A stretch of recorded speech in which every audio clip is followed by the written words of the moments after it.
ښه دا یو ورو سوال کړی دی چې د دې خبرې خو موږ ته پته ده چې څوک په چا باندې بهتان ولګي او قذف وکړي نو په ده باندې په شریعت کې حد دی، په ده به حد قایمیږي، اتیا درې به والی کېږي که ګواهان یې رانه وستو په دې خپله خبره. خو الله په قرآن کې دا ذکر کړي دي والذین یرمون المحصنات، څوک چې په زنانو باندې تور او بهتان لګوي. نو الله وایي زنانه ولې ذکر کړي دي؟ لکه صرف زنانو باندې چې بهتان ولګوي نو په تا به حد قایمېږي که نه نارینه پکې هم دننه راځي، او که نارینه پکې راځي نو زنانه ولې ذکر شوي دي صرف؟ محصنات، محصنات یعنې پاک دامنه زنانه. جواب د دې مسلې دا دی چې الله په قرآن کې ذکر کړي دقه څنګه چې ارور وایي چې والذین یرمون المحصنات ثم لم یأتوا بأربعة شهداء فاجلدوهم 80 جلده ولا تقبلوا لهم شهادة ابدا واولئک هم الفاسقون. دا قرآن کې شته.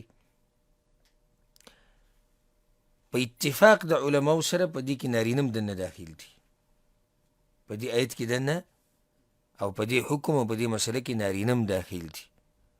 لکه امام ابن کثیر رحمه الله د آیت په تفسیر کې دا خبره کړې ده چې فإذا كان المقذوف رجلا فكذلك يجلد قاذفه أيضا. په چا چې بهتان لګي او قذف پې وکړی شو که دا سړی نو چا چې په ده بهتان لګولی هغه ته هم سزا ورکړی کېږي. او په دې کې وایي د علماو په منځ کې اختلاف نشتی، دا مسله اتفاقي ده. خو بیا هم د ضرور هغه سوال پاتې شو چې الله ولې زنانه ذکر کوي، یعنې زنانه ولې دي؟ نو جواب د دې دا دی، علماء جوابات کړي دي. یو جواب دا دی وایي زنانه الله په دې ذکر کړي ځکه چې اکثر بهتانونه به چا لګي؟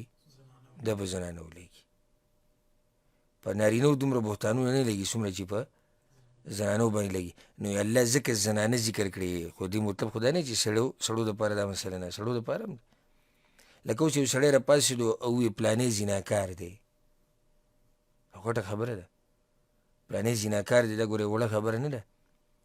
دا چې محکمې ته لاړ شي کیس دې وکړو قاضي ته به دی مخامخ کېږي، دی به په دې خبره باندې ثبوتونه ښیي چې دا سړی زیناکار دی، او که ویې نه ښو نو بیا به په ده باندې حد قایمېږي. دا مسله که سړي باندې د بهتان ولګو هم دقه مسله ده، حد به پرې قایمېږي. صرف زنانه ولې ذکر شوي؟ د هغې یو وجه دغه ده. څه وجه ده؟ اکثر بهتان په زنانو باندې لګي. دویمه وجه یې دا ده یا دویم جواب دا دی، بعضو علماو ډېر ښکلی جواب کړی والذین یرمون المحصنات،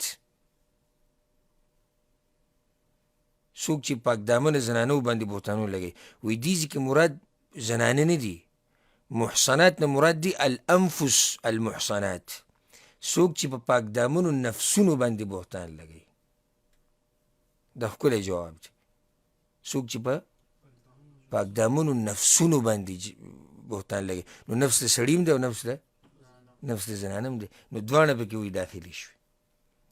او چا دا ویلي چې د واقعي یعنې خاص واقعي دپاره دا مسله بیان شوه چې زنانه باندې بهتان لګېدلی، واقع ده چې زنانه باندې بهتان لګېدلی. او دا آیتونه په سورة النور کې دي، د هغه آیتونو نه مخکې په کومو آیتونو کې چې الله سبحانه وتعالی د عایشه رضی الله عنها براءت او صفایي بیان کړې ده. نو دا واقعه د زنانه ده، ځکه الله وایي زنانه ذکر کړې. خو دې دا مطلب خو نه دی چې دې نه سړي بهر دي. والله اعلم. پوه شوې بې که نه؟